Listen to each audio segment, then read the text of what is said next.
এই যে আবার চলে এলাম এখানে। আমি দেখো দিয়ে দিয়েছি নুন, হলুদ, চিনি আর মশলা, মানে বাটা মশলা।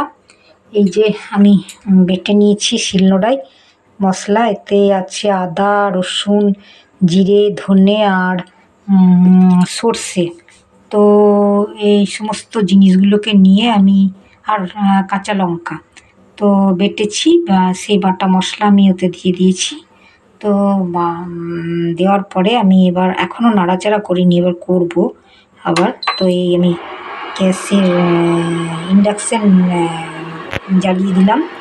তো ইন্ডাকশানটা আমার হাই ফ্লেমের বলে খুব অসুবিধা, সেজন্য মানে বারে বারে নিভিয়ে মানে বারে বারে অফ করে করে আমাকে করতে হচ্ছে। তো দেখো এই মানে হচ্ছে। এবার আমার এটা ভাজা হবে। নুন, চিনি, হলুদ সবই দিয়ে দিয়েছি। এখানে মশলাও দিয়ে দিলাম। তো এবার নাড়াচাড়া করে আমি ভেজে নেব খানিকক্ষণ মশলাটাকে, তারপরে ঢাকা দিয়ে দেবো। তো ঢাকা দেওয়ার পরে এটা সেদ্ধ হবে। তো সেদ্ধ হওয়ার পরে এটা গা মাখাই হবে। পেঁয়াজ দিয়ে বেশ কুমড়ো কী বলবো, কুমড়ো দিয়ে আলু দিয়ে মানে চচ্চড়ি টাইপের আর কি, ভাজা বা চচ্চড়ি টাইপের।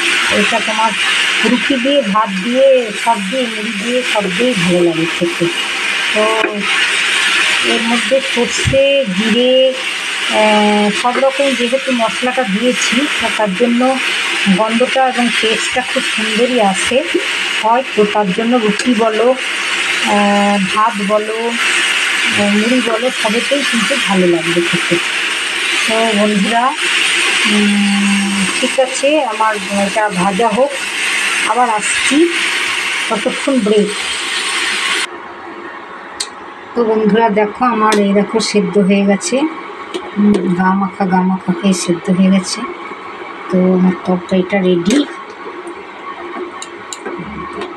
তো প্রায় হয়ে গেল, আর জ্বালানোর দরকার নাই, মানে ইন্ডাকশান চালানোর দরকার নাই। গা মাখা হয়ে গেছে। দেখো কি সুন্দর হয়েছে রঙটা।